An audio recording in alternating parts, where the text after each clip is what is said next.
INR crispy non veg masala வச்சு நம்ம INR crispy capsicum rice செய்ய போகிறோம். தேவையான பொருள் முட்டை, ரைஸ், கேப்சிகம் வந்து 3 கலரில் உள்ளது, உப்பு, பெருங்காயம், மல்லிச்செடி, வெங்காயம், தக்காளி, பூண்டு, தாளிப்பு, கடுகு, சோம்பு, கருவேப்பிலை, சில்லி, நெய், கொஞ்சம் தண்ணி. அதுக்கு கடாய் காய அதுக்கு நெய் ஊற்றி கடாய் வச்சுட்டு கடுகு, சோம்பு, கடுகு, கடுகு கடுகு சோம்பு, கடுகு,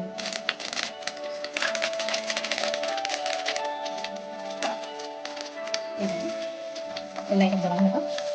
வெங்காயம் கொஞ்சம் வளர்ந்துட்டு மல்லிச்செடி போட்டு தக்காளி போட்டு தேவையான அளவு போட்டு ஐஎன்ஆர் நான்வெஜ் மசாலா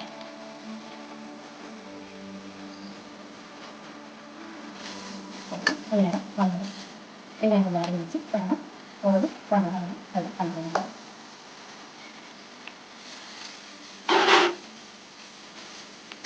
கொஞ்சமாக சில்லி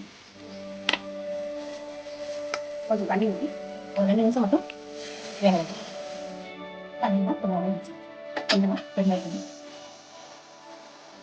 போட்டு நல்லா கழுவி விட்டு நல்லா எடுத்து வச்சுட்டு முட்டையை ஊற்றி